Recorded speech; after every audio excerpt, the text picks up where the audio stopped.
Hey friends, greetings of the day to all of you and मैं उम्मीद करता हूँ आप सब लोग ठीक होंगे। Let's start the interview process experience which I had personally at Delhi and in Chennai. Subscribe now and press the bell icon. Never miss an update. जैसे ही आप लोग कंप्लीट कर देते हैं अपना डॉक्यूमेंटेशन का प्रोसेस, अगर आप पर्सनली फाइल कर रहे हैं एंड आप ऑर्गेनाइजेशन के थ्रू जा रहे हैं, मेरा प्रोसेस जो हुआ है वो मेरे ऑर्गेनाइजेशन के थ्रू हुआ है, तो जितना पेपर वर्क था सारा ऑर्गेनाइजेशन के थ्रू हुआ है एक्सेप्ट मेरा DS-160 and visa scheduling. DS-160 के केस में आप लोगों को पूरी इन्फॉर्मेशन फिल करनी पड़ेगी यूएस पोर्टल पे, जिसका लिंक मैं आपको डिस्क्रिप्शन में दे दूंगा। एंड वीज़ा शेड्यूलिंग की जो साइट है उसका भी लिंक मैं इसी वीडियो के डिस्क्रिप्शन में आपको दे दूंगा, तो आप लोग वहाँ पे जाके इसको चेक कर सकते हैं।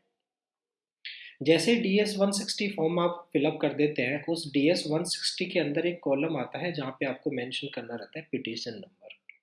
ये पिटीशन नंबर बेसिकली वो नंबर होता है जो आपको ऑर्गेनाइजेशन के थ्रू करता है जब वो आपका एक पिटीशन फाइल करते हैं यूएस एम्बेसी में। वो फाइल करने के बाद में आपका DS-160 कंफर्मेशन पेज आता है जो कि कुछ इस तरह का होता है। ये एक DS-160 कंफर्मेशन पेज होता है जो आपको अपने साथ में कैरी करना होता है। तो पहला प्रोसेस होता है बायोमेट्रिक का, उसके बाद में आपको जाना होता है इंटरव्यू के लिए। ठीक है, जैसा कि मेरा दिन था आज बायोमेट्रिक के लिए मुझे जाना था और मैंने दिल्ली मेरी लोकेशन सेलेक्ट करी है, जो कि शिवाजी मेट्रो स्टेशन है, उसके अंदर ही। आपको बाहर जाने की ज़रूरत नहीं है अगर आपकी लोकेशन दिल्ली है तो। जस्ट मेट्रो से आप ट्रेवल करो, मेट्रो के अंदर ही वीज़ा एप्लीकेशन सेंटर के नाम से बना हुआ है पूरा ये बायोमेट्रिक का सेंटर। तो अब चलते हैं बायोमेट्रिक के लिए। मैं पहुंच गया था biometric centre Shivaji stadium Delhi में। वहाँ पे 3 डॉक्यूमेंट्स आपको कैरी करने होते हैं। सबसे पहले आपको पासपोर्ट, दूसरा आपका कंफर्मेशन पेज, तीसरा आपका DS-160 फॉर्म का एक फ्रंट पेज। ये आपको लेके जाना रहता है। एप्लीकेशन लेके जाने की ज़रूरत नहीं रहती, वो आपके खुद के लिए एक आप प्रिंट आउट लेके रख सकते हैं। वहाँ पे जाने के बाद में डॉक्यूमेंट्स का चेक होता है, सारी इन्फॉर्मेशन मैच करी जाती है। मैच करने के बाद में आपको वो अंदर एक पूरा प्रोसेस बना हुआ है, उस प्रोसेस के थ्रू आपको वन बाय वन जाना पड़ेगा। जैसे ही आप जाएंगे वहाँ पे आपके डॉक्यूमेंट्स कलेक्ट होंगे। डॉक्यूमेंट्स कलेक्ट होने के बाद वो उसका जो स्कैनर होता है DS-160 के ऊपर, उसको स्कैन करता है काउंटर पे। स्कैन करने के बाद में आपको बोला जाता है कि आप ये टोकन नंबर लेके और आगे दूसरे काउंटर पे प्रोसीड कर लें। जैसे ही आप दूसरे काउंटर पे जाएंगे तो आपसे पहले तो वो पूछेगा आपका नाम क्या है एंड आप कौन सी कंट्री के लिए ट्रैवल कर रहे हैं। उसके बाद में वो आपसे पूछेगा कि आपकी प्रीफर्ड लैंग्वेज क्या है, हिंदी है या फिर इंग्लिश है। हिंदी इंग्लिश के अकॉर्डिंग वहाँ पे एक नीचे इंस्ट्रक्शंस लिखे रहते हैं, वो आपको रीड आउट करने के लिए बोलेगा। वो करने के बाद में आपसे वो कुछ फिंगरप्रिंट्स के स्कैनिंग लेगा। Left 4 fingers, right 4 prints and both thumbs. ये सब लेने के बाद में आपकी एक फ़ोटो कैप्चर करता है। फ़ोटो कैप्चर करने के बाद में आपको बोलेगा you can leave for the day and at the day of the interview you should carry this documents and be on the time. जैसा कि ये यूएस का है, L1 और H1, तो आपका मोस्टली अभी के लिए मेरे केस में चेन्नई था, तो मुझे चेन्नई जाना था। यहाँ का काम पूरा कंप्लीट हो गया है और यहाँ से मुझे जो DS-160 मिलता है उसके ऊपर एक स्टैंपिंग मिलती है जिसके ऊपर ये लिखा रहता है कि आपका बायोमेट्रिक कंप्लीट हो गया। और पासपोर्ट के पीछे एक स्टिकर लगा के देते हैं जिसमें एक बारकोड रहेगा और आपका नेम रहेगा।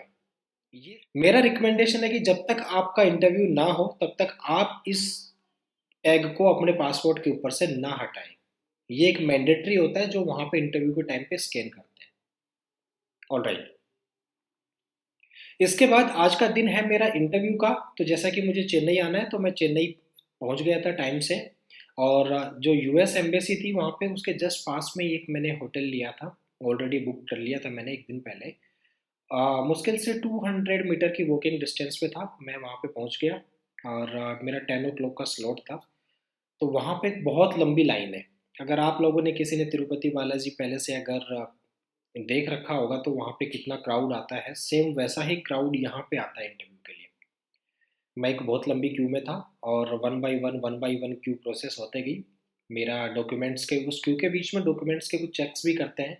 कुछ इनके डेजिग्नेटेड ऑफिसर्स होते हैं जो मैं डॉक्यूमेंट्स को मैच करते हैं और उसके बाद आगे वाली क्यू में प्रोसीड कर देते हैं।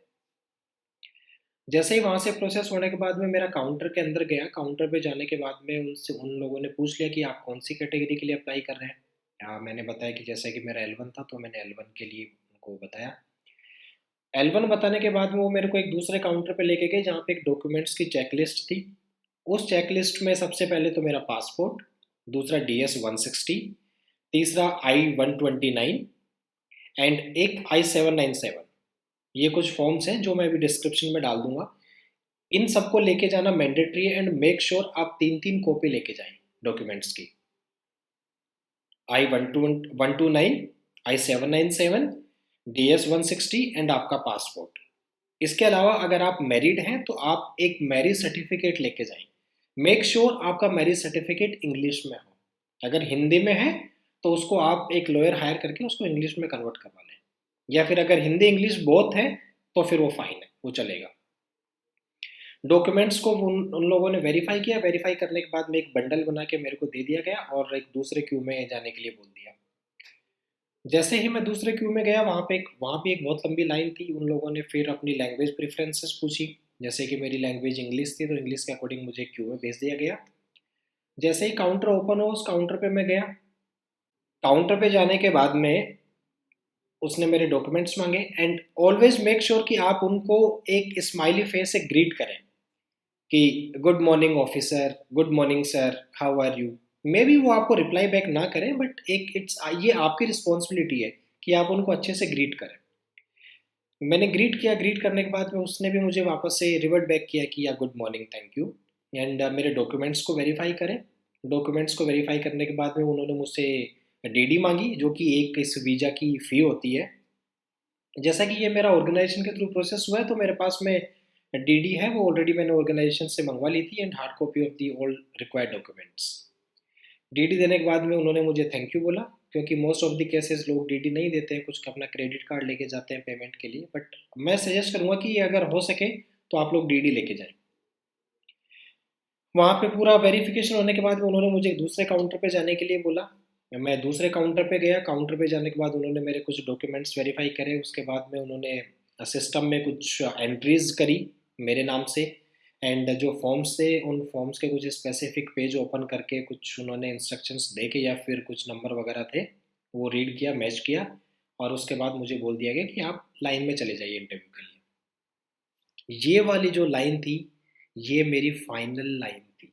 मतलब अब तक के जितने पड़ाव मैंने पार कर लिए थे वो सब इजी प्रोसेस थे, बट ये एक ऐसा था जिसमें 1 मिनट में आपकी जर्नी डिसाइड होने वाली थी कि whether you are allowed in US और नॉट।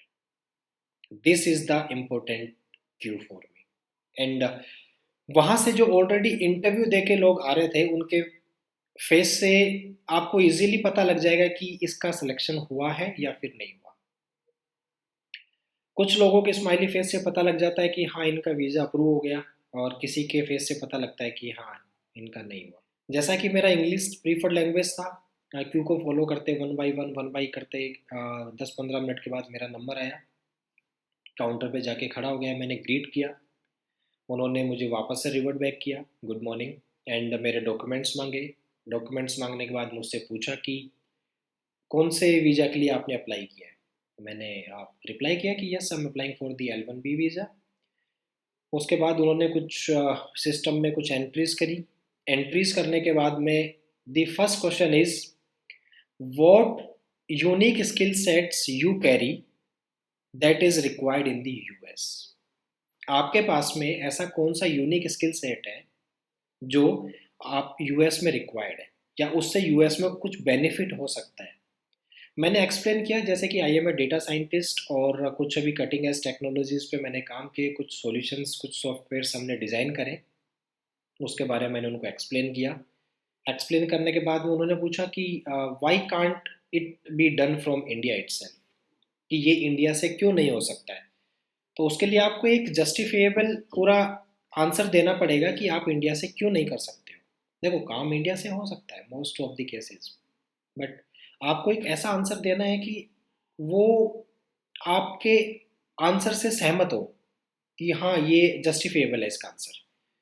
तो मैंने बताया कि हाँ ठीक है, मेरी कुछ टीम मेंबर्स वहाँ पे हैं, कुछ हार्डवेयर सेटअप्स का रिक्वायरमेंट है, एंड इस तरह से करके मैंने एक उनको पूरा रिप्लाई किया जिससे वो एग्रीड थे। एग्री होने के बाद में उसने थैंक यू बोला, एंड अभी भी मेरा काम पूरा नहीं हुआ था, क्योंकि जस्ट मेरे से आगे एक बंदा था, उससे इतना सब कुछ पूछने के बाद में थैंक यू बोला एंड उसको बोला कि यस यू कैन गो। मेरे केस में उन्होंने बोला कि थैंक यू, आप अपने 4 फिंगर्स फिंगरप्रिंट स्कैनर पे रखिए। तब मेरे को लगा कि हाँ मेरा कुछ आगे प्रोसेस हो रहा है अभी। मैंने मेरे फिंगर्स एंड थंब स्कैन करवाए, उसने ऑफिसर ने। स्कैन करवाने के बाद में मुझे एक जो I-129S फॉर्म की जो कॉपी होती है, उस कॉपी के पूरा एक स्टैम्प लगाया, उस स्टैम्प पे लिखा हुआ था approved by US authority of India. उस पर लिखा हुआ था approved by US authority, and उसके ऊपर डेट लिखी हुई थी, एंड साथ में उन्होंने मेरे डॉक्यूमेंट्स रख लिए। एक कॉपी 129 एंड I-79 का, एंड मेरा पासपोर्ट उन्होंने अपने पास में रख लिया, एंड आपने उन्होंने बोला कि thank you, now you can proceed, your interview has been completed and it's approved. Generally बताया जाता है कि ये लोग कंफर्म नहीं करते हैं कि अप्रूव हुआ कि नहीं हुआ, बट उन्होंने मुझे इन फ्रंट मेरे फेस पे बोल दिया कि आपका अप्रूव हो गया है and you will get notified when you have to collect your passport. तो मेरा पासपोर्ट कलेक्शन मैंने दिल्ली में रखा था, जहाँ से मेरा बायोमेट्रिक हुआ था, वहीं पे उसी सेंटर को मैंने डाला था कि मैं खुद से कलेक्ट कर लूँगा। और आज मैंने मेरा पासपोर्ट यहाँ से कलेक्ट कर लिया है, जो कि मेरा L1B अप्रूव्ड है। And really I am very happy कि इतने सारे राउंड से निकलने के बाद में एक थोड़ा सा शिवरिंग होता है बॉडी में कि आगे वाला बंदा रिजेक्ट हो रहा है, आपका क्या होगा, क्या क्वेश्चंस पुट अप किए जाएंगे आपके लिए। हो सकता है कि कुछ ऐसे क्वेश्चंस हो जिनका आंसर आप ना दे पाए, क्योंकि मुश्किल से ये 1.5-2 मिनट का इंटरव्यू होता है, और इसी इंटरव्यू के बीच में यस और नो का डिसीजन हो जाता है कि यू आर एलिजिबल और नॉट। सबसे पहले ध्यान में रखने वाली बात तो ये है कि आप किसी भी डॉक्यूमेंट में कोई मिस्टेक ना करें। आपका DS-160 है, ये 6 मंथ्स, मैं तो ये बोलता हूँ 6 मंथ तो छोड़ो, आप 1 महीने से पुराना नहीं होना चाहिए। अगर आपने ऑलरेडी क्रिएट कर लिया है DS-160, तो आप एक काम कर सकते हैं, वापस से एप्लीकेशन को रिट्रीव करके एंड उसमें किसी भी एक फील्ड में मॉडिफिकेशन करके उसको अपडेट कर लें, और आप अपना अपडेटेड ही DS-160 लेके जाएं। कंफर्मेशन जो होता है, अपॉइंटमेंट कंफर्मेशन, जिसपे आपके बायोमेट्रिक की डेट होती है एंड US वीज़ा इंटरव्यू की डेट होती है, उसमें कोई भी मिस्टेक नहीं होनी चाहिए। मेरे केस में मेरे नेम में मिस्टेक थी।